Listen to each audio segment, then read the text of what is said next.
uma curiosidade aqui. Claro, vocês já responderam minhas 212 perguntas futuras, né? Não, não, por favor, faça perguntas. Realmente eu estava curioso saber como se dá essa tradução entre um historiador e um filósofo, né? Esse encontro. Não sei se isso é perceptível no texto, se a gente consegue encontrar isso no texto, né? O historiador e o filósofo. Mas Com certeza, né? Né? Como é que você se encontra isso? É a primeira. Só fazer de vez aqui. Então, isso, né? Como é que a gente encontra isso no texto? Como é que isso é perceptível, né? Esse encontro. Um comentário, eu acho que vocês falaram uma coisa bem interessante aqui. Olha, eu não fiz algo excessivamente simplório e nem muito técnico. Eu acho que as notas de rodapé, elas são o link para isso. Eu acredito muito que uma boa nota de rodapé, ela consegue, sabe, linkar, né? Esse meio termo, né? Vamos dizer assim. E outra coisa que me deixou curioso foi que Julien, né, falou, não, eu me aposentei. Julien, o que fez você voltar a essa tradução, Julien?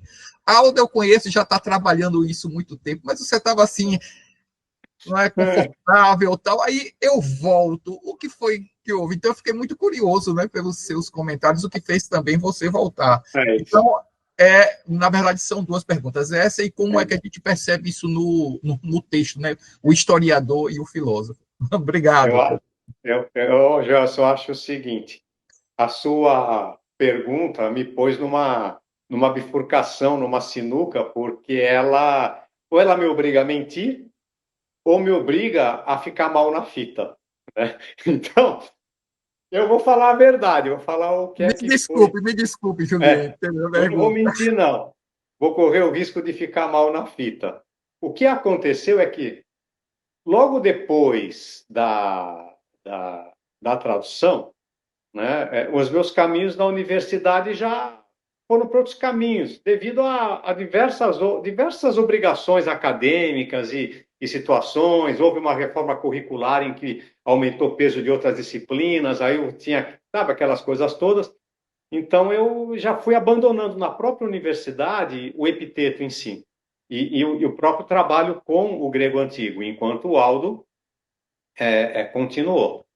Depois que eu me aposentei, que foi em 2022, eu dei tudo, né? Inclusive, essa parte do meu conhecimento, eu puxei a descarga e mandei tudo para o esgoto, né?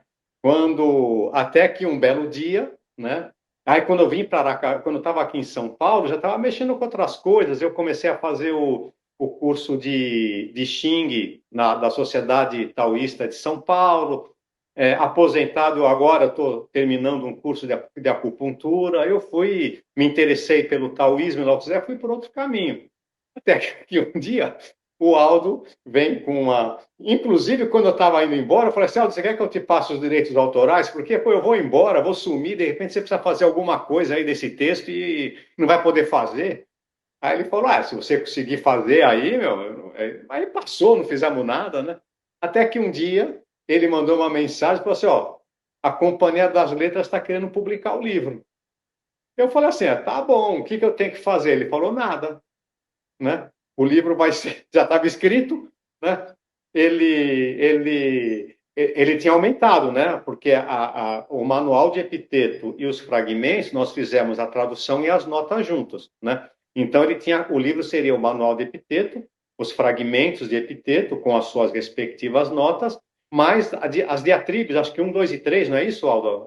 Mais as 4 diatribes, exatamente. E a introdução. Aí eu falei assim, tá bom, vamos nessa aí. Deu um ok, eles mandaram o contrato, assinado, tudo, e tudo bem, né? Não houve nada. Até que um dia, com o Afonso, num canal dele, ele falou assim, pode gravar uma live lá com ele para um programa? Vamos. Eu falei, Aldo, faz mais de 10 anos que eu não mexo com isso e eu pensei, vou ter que procurar, né, no fundo do esgotos da minha memória, né, essas coisas que eu já empurrei lá para o fundo, né? Mas aí a gente começou a falar, a coisa começou a vir, né? na perspectiva que eu havia falado com eles na hora, olha, vou falar, mas como alguém que traduziu, não vou fazer uma crítica erudita, né? Mas conforme eu fui falando, a memória veio chegando e aí até que aconteceu também o convite para essa apresentação, né, chamada de Masterclass no lançamento do livro pela Companhia das Letras. E agora vou ter que ir lá, né? Vou poder também. Aí me preparei um pouquinho, comecei a folhear e as coisas começaram a vir, numa perspectiva diferente, inclusive, de quem não tem mais a preocupação com produtividade, aquelas coisas de universidade, né? E com uma leitura mais solta. E sem me preocupar com o que eu vou falar, né? Ou de ficar bem na fita, né? Porque eu tenho meus pares, tal, aposentado, aquela coisa toda. E foi interessante que começou a vir para mim perspectivas diferentes, né? Não diferentes, mas outros vieses para ler o Epiteto. E acho que dessa vez consegui chegar a uma compreensão nesses últimos 15, 20 dias maior do que eu tinha. No tocante ao historiador e ao filósofo, acho que o comportamento do Aldo foi assim também, e o meu foi dessa maneira. Quando ele fazia alguma observação, eu nunca entendia como uma contraposição. Mas, pô, isso eu não sabia. Então, como eu entendia algo que ele falava como isso eu não sabia, eu trabalhava aquilo que eu tinha. E o Aldo também, quando eu fazia algum comentário típico de historiador, ele também tem esse comportamento do tipo, pô, mas isso eu não sabia, né? E aí ele burilava a visão filosófica dele a partir do que eu havia comentado. Não no sentido de rechaçar, nem eu nem ele, e não foi combinado, né? Foi uma coisa, foi uma comunhão natural de perspectiva, nesse confronto de formação, né? Não negar o outro, mas a partir da observação do outro, trabalhar a própria. E a gente sempre conseguia chegar, não a minha e nem a dele, mas a um terceiro, que agradava a ambos. E nem era votado, porque era um caminho, uma discussão natural, porque a gente tinha confluência de ideias, de perspectiva, né? Tanto... Síntese espontânea, praticamente. Foi espontâneo, né? Até no sentido da universidade, né? Porque meio outsider, né? Daquelas coisas, né? Não, acho que nem eu, nem ele, na época, não sei agora, assim, né? Professores, uma perspectiva um pouco mais crítica em relação a certas coisas e não vivenciávamos certas coisas. Então, a coisa foi natural. Então, acho que no texto não dá para perceber essa diferença da perspectiva de filósofo e nem de historiador, porque ele não foi feito com nenhuma das duas perspectivas, né? Ele foi feito com a união das duas, né? E aí surgiu uma coisa diferente. Eu acho que foi essa a questão. Não sei aí, Aldo, se... Não, exatamente isso. Quando trabalhando com o Julien, eu percebi a necessidade de também ser historiador, né? De contextualizar historicamente, de pesquisar a vida desses filósofos e tudo mais, né? Tanto que aquela introdução que eu fiz do Manual de Epiteto, a biografia de Epiteto, né? Esforcei para pegar todos os dados disponíveis, né, dos historiadores antigos. Né? E ainda tem coisas para ser feitas no futuro. Eu acho que nem vou ter tempo de fazer. Por exemplo, estudar todas as recepções que o Epiteto teve, todos os testemunhos sobre Epiteto que tem, por exemplo, na patrologia grega, né? Tem muita coisa, só em grego mesmo. Então, isso é uma característica distintiva do nosso trabalho também, esse cuidado com a história, sabe? Esse cuidado de contextualizar historicamente o ambiente, o autor, tudo que está relacionado ao texto que a gente está traduzindo.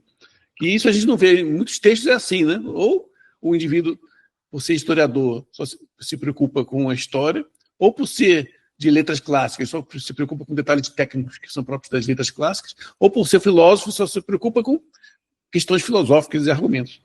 O nosso texto não, ele consegue suprir todas essas características, né? Consegue cobrir essas áreas na medida do possível. Eu acho isso. E, voltando à questão primeira que o Joelson tinha falado, vocês sabem que eu sempre tive uma preocupação com a divulgação, certo? nossos textos. Tanto que esse texto do meu Julien, a gente fez lembra aquela ediçãozinha? Tem uma ediçãozinha que tem uma marrom, a capa marrom, capa cor de folha seca, né? Com um irídio na capa. Ele saiu distribuindo para o Brasil todo. A gente faz isso há muitos anos. Eu fiz isso há muitos anos, usando os próprios instrumentos da universidade, né? Que é envelope grátis, envio grátis pelo correio e tudo mais, né? Então, e disponibilizar em PDF as traduções para quem quer que seja. Acho fundamental, porque nós somos professores de universidades federais e nosso trabalho é financiado pelo povo, certo? Então, eu acho um absurdo que esse trabalho não chegue ao povo, que financia esse trabalho, né? E isso é legal, que eu tenho tido satisfação com isso, de muito feedback nesse sentido, de pessoas de todas as áreas, de todas as classes sociais, que entram em contato por e-mail, agradecendo, perguntando, coisas assim, né? Outro dia, até um dono de loja entrou em contato comigo, fez uma pergunta sobre o Marco Aurélio, e isso me realiza, realmente me realiza, essa capacidade que os nossos textos têm de chegar nas pessoas, e as pessoas, não importando qual seja a classe, qual seja a formação, as pessoas sejam capazes de ler e de se interessar. Eu acho que o futuro dos estudos clássicos é por aí, né? Eu tinha um professor, eu esqueci o primeiro nome, Rosenthal, um americano, ele falando isso, né, que nesse momento tem uma série de licenciaturas em letras clássicas, em filosofia antiga, fechando por todo o Ocidente, né? Estão fechando tudo. A justificativa é que não tem relevância, ninguém quer mais fazer o curso, e não há por que financiar esses estudos. E ele dizendo, não, é preciso que os pesquisadores mostrem a relevância desses textos para os demais seres humanos, né, para os cidadãos em geral. Em relevância, não que relevância no sentido utilitarista, mas o que são textos de interesse, são textos de formação, que você... Como o Julien falou, né? O Julien falou, ele pensou que o epiteto não estava mais na cabeça dele, mas está lá. Quer dizer, esses são os textos de formação. Um texto que você lê, por exemplo, na graduação, ou lê no primário, no ensino médio, ensino secundário, ou lê qualquer momento da sua vida, e esse texto, embora você não pense nele o tempo todo, ele vai servindo ali como premissa, né? Na sua cosmovisão. Ele está ali presente, ele está formando quem você é. E é por isso que o Julien, apesar de não estudar, ou se lembrar de epiteto diariamente por anos, chegou ali com Afonso Lima e começou a falar escorretamente, né, sobre isso de uma forma significativa. Então, eu acho que esse é o ponto mais importante, é chegar nas pessoas. E é por isso que é uma edição, eu fiquei muito feliz com essa edição da Companhia das Letras, né? Tanto do Marco Aurélio quanto do Epiteto, porque justamente tem essa possibilidade, né, de atingir o grande público. Legal. Vilmar vai fazer uma pergunta agora? Vai, né?